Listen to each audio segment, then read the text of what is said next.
muitos, incluindo, infelizmente, alguns importantes tomistas, consideram que o fim último das artes do belo é fazer obras belas. Mas já mostrei que também o joalheiro faz obras belas. Então, o que distingue a literatura da joalheria? É um equívoco de inversão nesta consideração. Porque, na verdade, não é que o fim último das artes do belo seja fazer obras belas, senão que o seu fim próximo é fazer obras belas para que, por fim último, se faça o homem propender ao verdadeiro e ao bom e afastar-se do mal e do falso. Poemas muito bem construídos, poemas de alta qualidade técnica, digamos assim, mas que sejam, por exemplo, uma ode a Satã, não são boa obra das artes do belo. Por quê? Porque não fazem propender ao bom e ao verdadeiro. A maior prova disso, a prova mais cabal disso, a mostra mais cabal disso, está em que a literatura, a grande literatura ocidental, começa com a Ilíada e a Odisseia de Homero. A Ilíada e a Odisseia de Homero simplesmente serviram de esteio, de fundamento, de base para a educação moral de gerações e gerações de gregos. Aqui deixo de lado a questão complexa dos deuses pagãos. O que quero mostrar é que a Ilíada e a Odisseia tinham por fim exatamente, mediante a beleza, mediante imitações de caracteres, paixões e ações, fazer propender ao bem e ao verdadeiro. Então, como fundador da literatura ocidental, que é o grande Homero, que, como dizia Aristóteles, é o maior dos poetas, já indica claramente que o fim último das artes do belo, incluindo a literatura, é este que acabo de dizer. Pois bem, ao longo dos séculos, a grande literatura seguiu este objetivo, este fim, esta finalidade. Lembremos que, como diz Tomás de Aquino,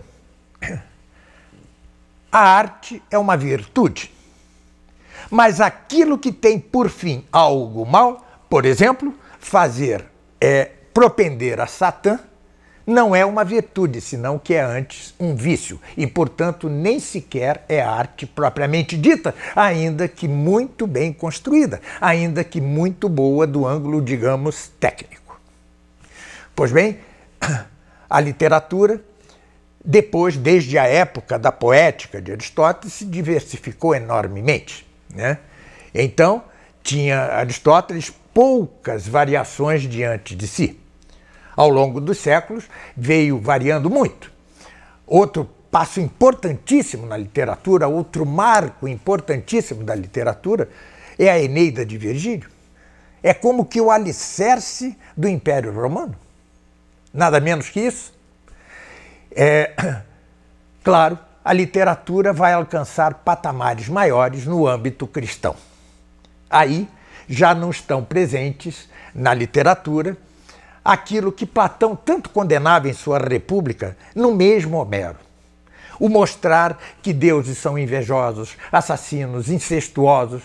Isto, na verdade, vai se depurando grandemente ao longo da história da literatura, especialmente no âmbito cristão. E o padre José de Anchieta foi o autor da gramática da língua mais falada na costa do Brasil, ou seja, a primeira gramática da língua tupi, que até então tinha sido uma língua de índios, portanto uma língua ágrafa, sem escrita, foi pela primeira vez sistematizada e gramaticalizada, por assim dizer, por obra do padre José de Anchieta, que, além disso, foi um missionário assombroso que despendeu grande parte, os melhores anos de sua vida, missionando nas Brenhas, e serviu de inspiração, viria a servir de inspiração no final do século XIX, a um poema de um notável poeta brasileiro, bastante esquecido hoje em dia, foi Nicolau Fagundes Varela, natural daqui do estado do Rio de Janeiro. Fagundes Varela escreveu um poema em versos brancos, ou seja, em versos sem rima, chamado Anchieta ou O Evangelho nas Selvas. Portanto, o padre José de Anchieta, que desempenhou tantos papéis na nossa história que mal começava, eu diria mesmo, na manhã da história do Brasil, foi também o primeiro poeta clássico que escreveu versos latinos impecáveis no tempo que ele passou como refém dos tamoios em Iperoig, no litoral de São Paulo. Isso era parte de um processo complicado de pacificação entre os portugueses e os tamoios. Os tamoios eram uma nação extraordinariamente hostil e os padres resolveram fazer todo o possível para mostrar aos tamoios que aqueles estrangeiros que estavam chegando e começando a também povoar o Brasil não eram seres temíveis ou monstruosos ou inspirados por desejos inconfessáveis, eram seres humanos dignos de algum respeito até. E foi para isso que o padre Anchieta, enfrentando todos os riscos, permaneceu durante vários meses vivendo entre os tamoios, uma nação até então profundamente hostil, e talvez conquistando-os, antes de mais nada, pelo exemplo de mansidão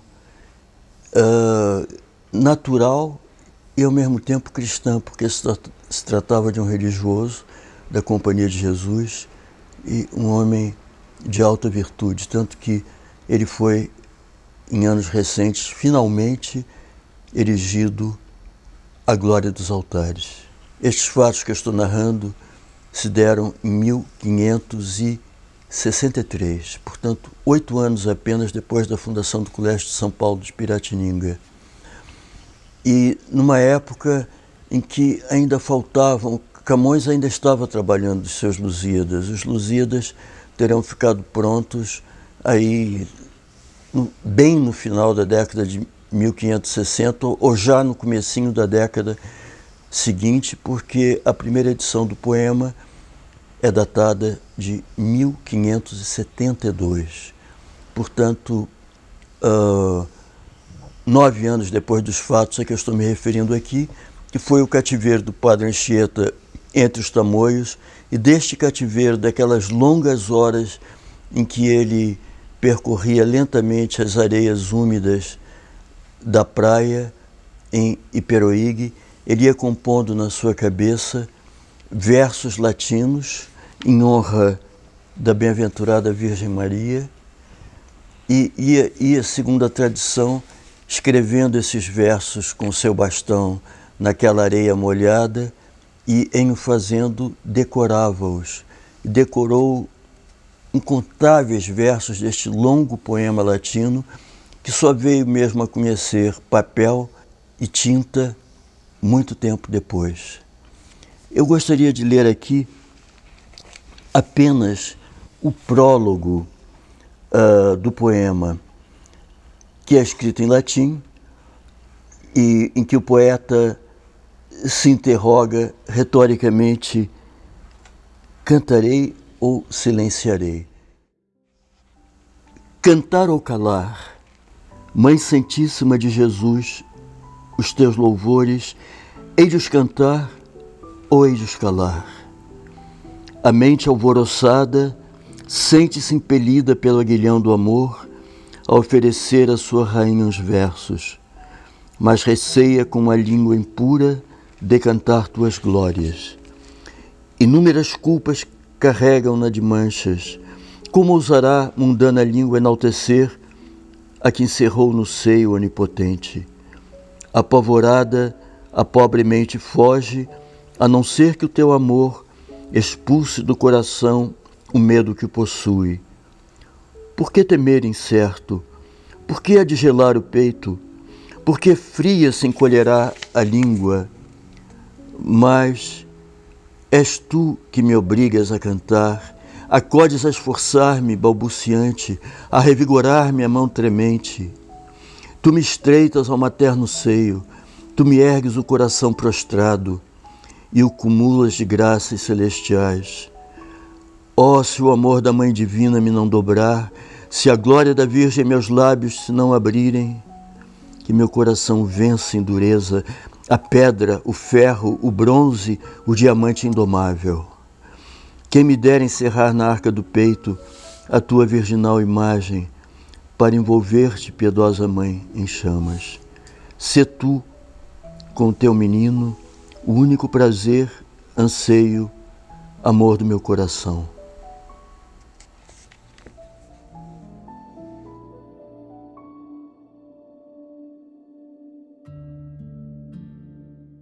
E é no âmbito cristão que temos cumes impressionantes da arte do belo no sentido já definido aqui. Dou exemplos, dou marcos inquestionáveis, ou quase unânime. Dom Quixote de La Mancha, que tive a honra imensa de traduzir.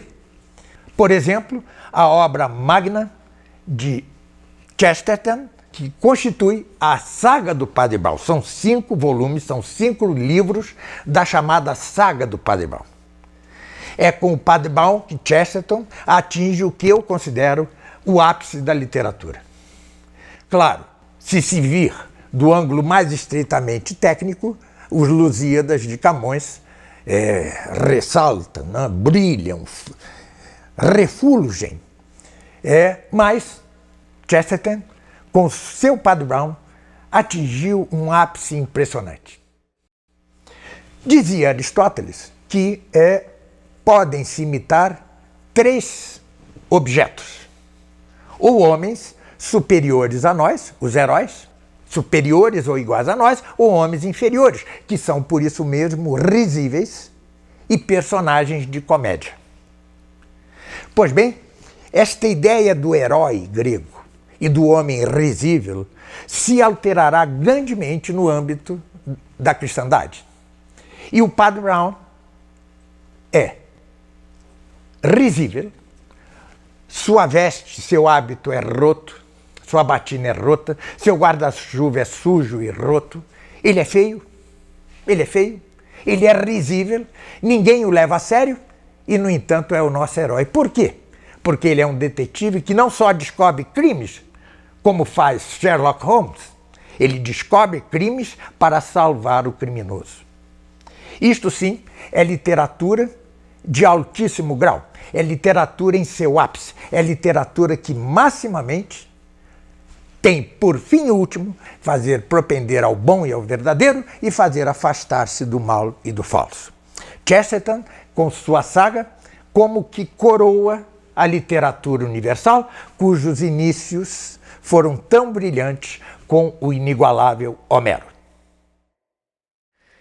Permitam-me ler uma das passagens mais belas da grande epopeia que são os Lusíadas de Camões, e que é o episódio chamado O Velho de Restelo. Conquanto os Lusíadas sejam uma ode à conquista portuguesa de ultramar, não deixa ele de apontar um dos cânceres morais que havia neste mesmo momento, que já é o do renascimento. É a cobiça, é a vontade de fama e glória. Deleitem-se com esta passagem admirável, que é um exemplo do que pode a arte no âmbito da vida total da pessoa. Muito bem, lerei.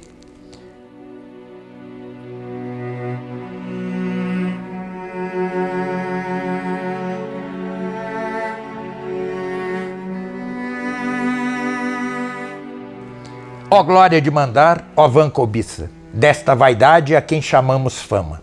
Ó fraudulento gosto que se atiça com a aura popular que honra se chama. Que castigo tamanho e que justiça fazes no peito vão que muito te ama.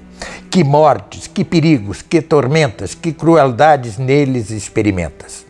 Dura inquietação da alma e da vida, fonte de desamparos e adultérios, sagaz consumidora conhecida de fazendas, de reinos e de impérios. Chamam-te ilustre, chamam-te subida, sendo digna de infames vitupérios. Chamam-te fama e glória soberana, nomes com quem se o povo nécio engana. Pois bem, esta pequena parte no canto quarto dos Lusíadas, que vai de 90 a 104, já contém, a modo de exemplo, as notas das artes do belo.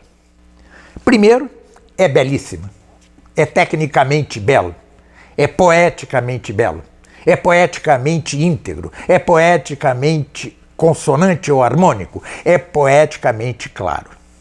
Mas, além do mais, quer, pelo horrendo, que é aquilo com que o povo nécio se engana, busca afastar do mal e do falso e da falsidade.